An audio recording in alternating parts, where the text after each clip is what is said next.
Greetings and salutations. My name is Brian Paul Scott, and this is my autobiography. I was born January 29th, 1979, and as the date reflects, just celebrated my 42nd birthday.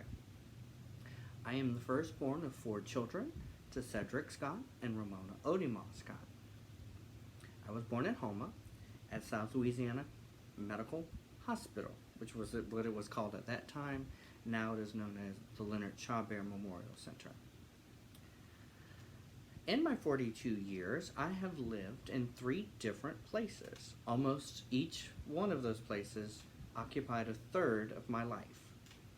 I spent 13 years in West Houma, 13 years in East Houma, and the last 16 years in Schriever. Of the 4, I am the only one to have graduated high school the traditional route, and I am the only one to have completed any type of post-secondary education, namely my bachelor's degree, and here almost finishing my master's degree. To talk a little bit about each of the different thirds of my life and how each one of those thirds has shaped me into a person and the experiences that have come along with them, I'm going to look at them independently. So for the first 13 years, again, we spent in West Houma. So in 1979, of course I was born.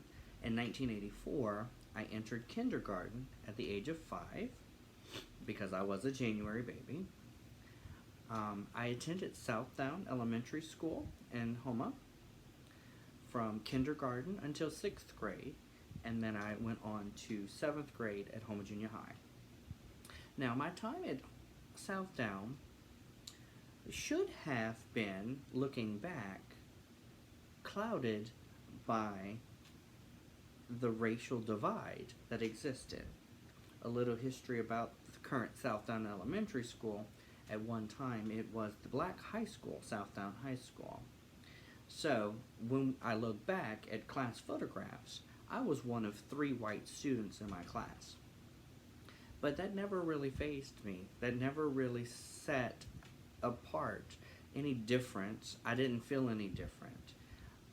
Mainly, I feel that myself, as well as most of myself and as most of my classmates, were all from a very low socioeconomic status. So there was, other than the color of our skin, no real difference among us. It wasn't until the second part of the next 13 years, in the summer of 1992, my paternal grandmother, Ezell Pellegrin Scott, passed away. While all of my aunts and uncles on my father's side all owned houses while my parents did not, they assumed my grandmother's house, which meant that we had to move. So during the summer, June 1st, matter of fact, 1992, we moved to the Grand Caillou area, which is right off of East Houma. I was enrolled in Grand Caillou Middle School for my 8th grade year, and looking back, there were no black children at that school. So I went from a very predominantly African American school to one where it was mainly Anglo-Saxon and Native American. It wasn't until that year that I realized that I was surrounded by students who looked a whole lot more like me and less like my former classmates. So it wasn't until that 8th grade year that I really recognized that there was a difference in the racial makeup of the different areas which I had lived. Maybe it was just because I was so immersed in it, and I was not raised to see any differences in the color. And if there were any racial biases against me as a child, I did not recognize them. And we'll get to more so why, if there was, why I didn't feel that in just a moment. So in the next 13 years, I attended Grand Caillou Middle School for 8th grade. Then I attended 9th through 12th grade Ellender High School in East Houma on the air base. where I graduated in 1997, 11th in my class with a GPA of 3.7. I missed the top 10% by one person. The top 10% of my class would have been the top 10. So I missed it by one person. So I like to say I was the 11th in the class and I graduated in the top 11%. Following that, I did enroll in Nichols in 1997. I attended Nichols from 97 into 98. And then I took a small break, a 12-year small break. In that time, I simply did some work in grocery stores where I worked my way from the bottom level all the way up to running the place. Would have owned it had I had money to buy the place. Then later on realized that I needed to finish my degree, re-enrolled in Nichols in 2011, graduated with my Bachelor of Science degree in 2013, and here I am currently working in my 8th year in education.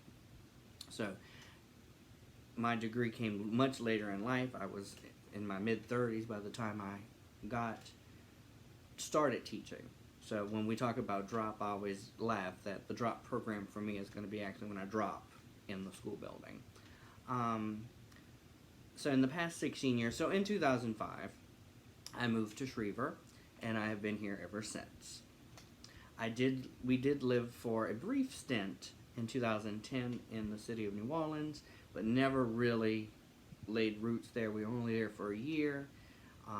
Much different culture for me, not anywhere that I would ever have fathomed to live, being from having lived most of my formative years and young adult years in the Grand Caillou area, which is very rural, one road, bayou, always around water.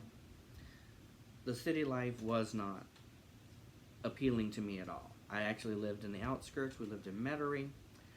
I worked downtown. I worked on Magazine right downtown where Canal and Magazine almost meet.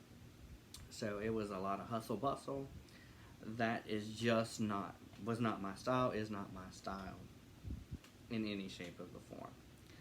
So, tracking back. Because there were other issues that kind of clouded my childhood, I don't know that if there was any racial bias or racial difference going on. It was not very obvious. Now, I did mention that about my parents. However, my parents were both alcoholics and drug addicts.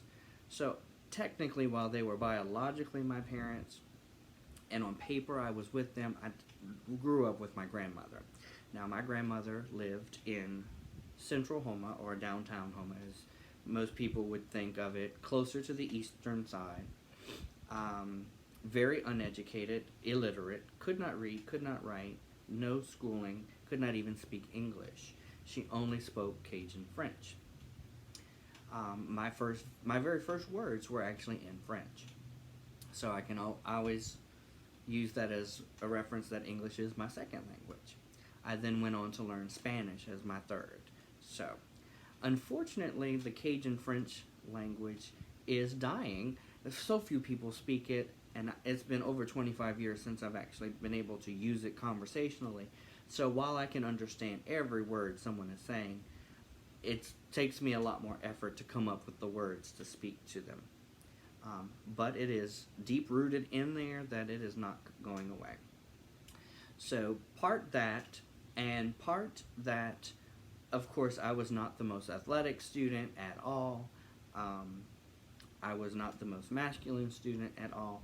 I was always picked on for not being boy enough or not being athletic or anything.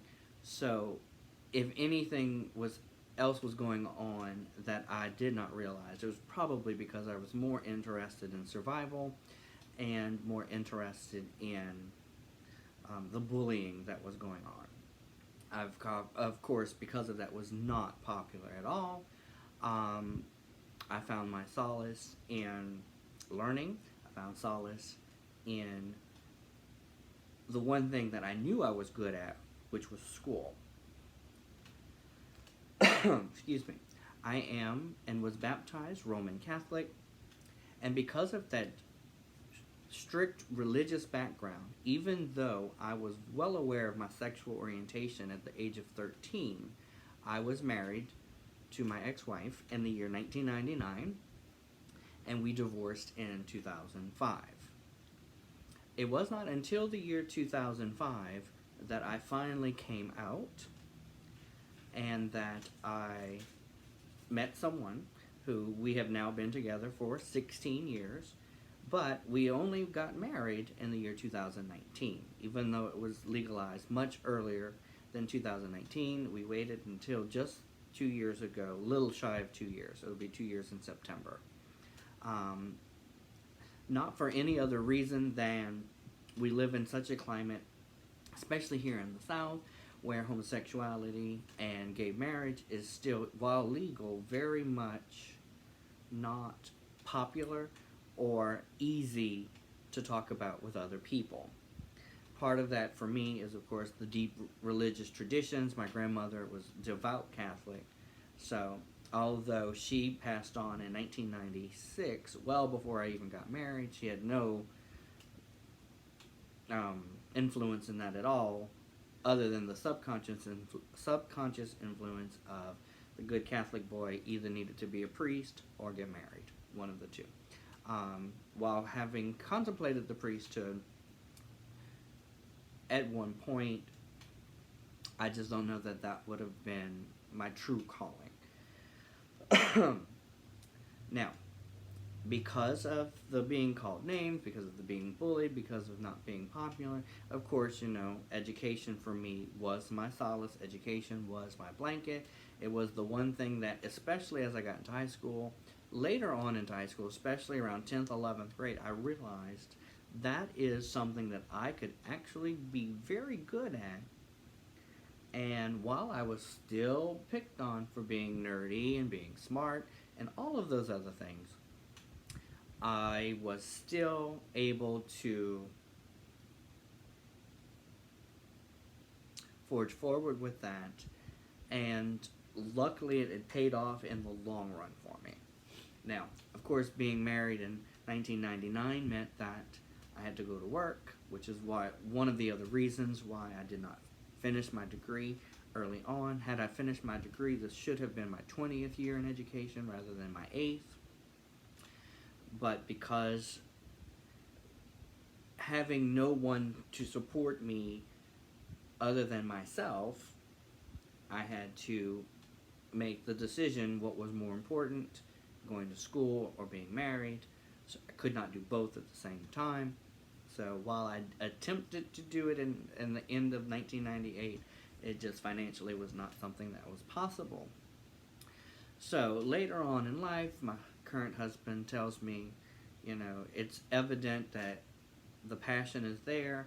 I've always been a natural born teacher, something that I had to do. So we figured out a way that I was able to finish that degree. And part of the reason why I've always wanted to be a teacher was not only do I love to learn. After I finish this master's degree, I do plan to pursue my doctorate in education. While I have no aspiration to be a principal whatsoever, the role that I'm in now as instructional coach at my school lends itself to me doing a lot of the administrative duties, which is not something that I'm very excited about a lot of the time, because I still am a firm believer in teaching and curriculum and instruction rather than administration. So while I do pursue the doctorate, it will not be in higher education administration. I am going to continue pursuing curriculum and instruction. Part of the reason why I became a teacher and part of the reason why I remain a teacher is because it is in this role that I am able to champion the underdog. I am able to firsthand witness what I went through as a child, and while I had no one there necessarily to support me in what I was enduring, I can now be the champion and stand excuse me, stand up for those other people. So, in looking back at the last 42 years, or what I can recollect of those 42 years, each of the three segments of my life were very much different. The first segment, of course, being in a predominantly black school, but never realizing that I was any different than anybody else because we were all poor, to moving to a school where there were no black students and recognizing there was a big difference. I just never realized it. And the teasing and the bullying started around 6th grade, which was when I was with the predominantly black students, and it carried over into the further years. So while there may be differences in our races, bullying saw no color, I guess is the best way to say it. Of the different aspects or phases of my life, I would have to say the last one has been the easiest one. The last 16 years, of course, because as you grow up, you get older, you have more life experiences, and those are good things that I get to take into the classrooms every day, those life experiences. Ironically, I work in a school. I work at Ponishan Elementary School, which is really down the bayou. And I want to say we have a population of 96 students currently in grades pre-kindergarten to 4th. And of those students, we have 2 that are African American. So very much like my time at Grand Caillou Middle School, I am seeing a lack of diversity in the population of our students. So currently we're celebrating Black History Month, which is almost foreign to some of these students because they have no real interaction with anyone of that color. So to them it's almost far-fetched. While for me, growing up in a predominantly black neighborhood, predominantly black school, it means something more to me than I think it would to them. So it's almost like less of an outside experience than an interior or an inside experience for me. So again, while I am still Roman Catholic, as I'm sorry, I'm looking at my notes. I'm trying to keep track to myself here. While I am still Roman Catholic because of the condemnation of the Roman Catholic Church of my sexual orientation, and since I have been married and what they consider actively practicing homosexuality, I do still attend Mass, but I have also found other venues to attend, such as the Episcopal Church, which is much more open to the LGBTQ community. So, with that being said, I think it's very important that as we talk about diversity, we don't necessarily look just at poverty levels, racial makeups, or things of the like, or lack thereof diversity, but we also need to include and consider the students in our diverse, multicultural lives as those not fitting into normal categories, normal being what you will call it, and that they too should be celebrated and feel safe, feel nurtured, feel loved. So, my whole purpose for being an educator is because of, in my life experiences, I recognize that every kid deserves to have a champion, whether that champion is a parent, grandparent, family member, teacher, someone. Someone needs to be there to help each of these students, and that is my ultimate goal. Not only to educate, but to make sure that each kid has a safe haven, each kid is safe, is loved, and feels safe. Once I can get them to feel safe, I can get them to learn. Until a kid feels safe, I don't know so much that they're going to buy into what I'm saying. So with that, I will conclude. Again, this has been my autobiography. I hope that it has enlightened you into some of the reasons why I live the life I do and why I do the things that I do. Thank you.